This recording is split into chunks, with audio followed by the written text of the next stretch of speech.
Okay, so this is a question that's kind of weird that you may not have seen before, where it asks you to provide a bonding scheme. Okay, so usually when you see these kinds of questions, and don't worry, this is an organic molecule, but that's okay, you can still answer it. Let's label these carbons C1 and C2. And we're just gonna look at each piece.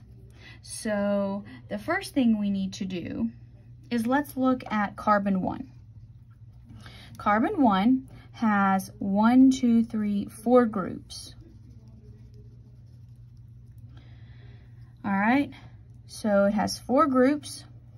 So that means, and there's no lone pairs, so it's gonna be AX4E0, or you would say tetrahedral.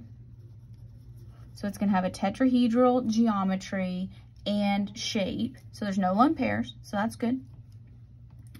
And we also can say that tetrahedrals, that means we have 4 groups, so we need 4 hybrid orbitals, so that would be sp3 orbitals.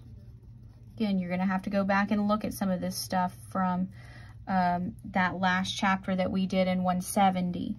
So it has sp3 orbitals, and single bonds are always sigma bonds. I'm going to draw you a picture for this in a second. Okay, so let's look at carbon 2.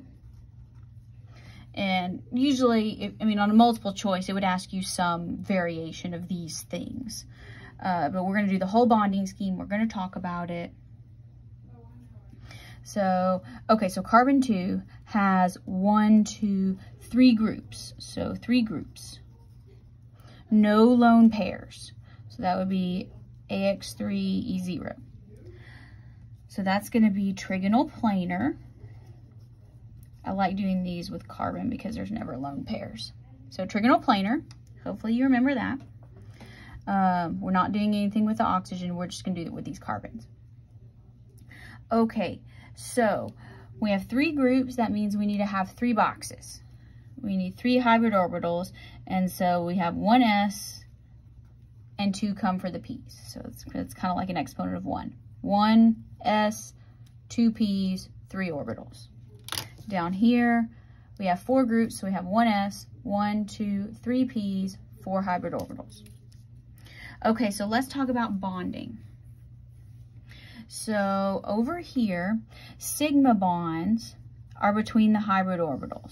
So let's kind of draw these hybrid orbitals.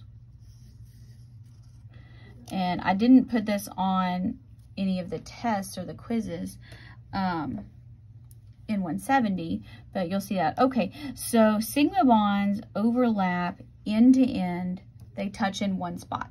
So you kind of think of like party balloons there. So these are sigma bonds. These happen between the hybrid orbitals. So 1, 2, 3. So there's going to be 3 sigma bonds. That's what's connecting each other.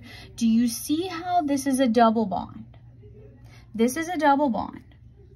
So double bonds have this. They have their first connection is a sigma. But now see how this gets in the way?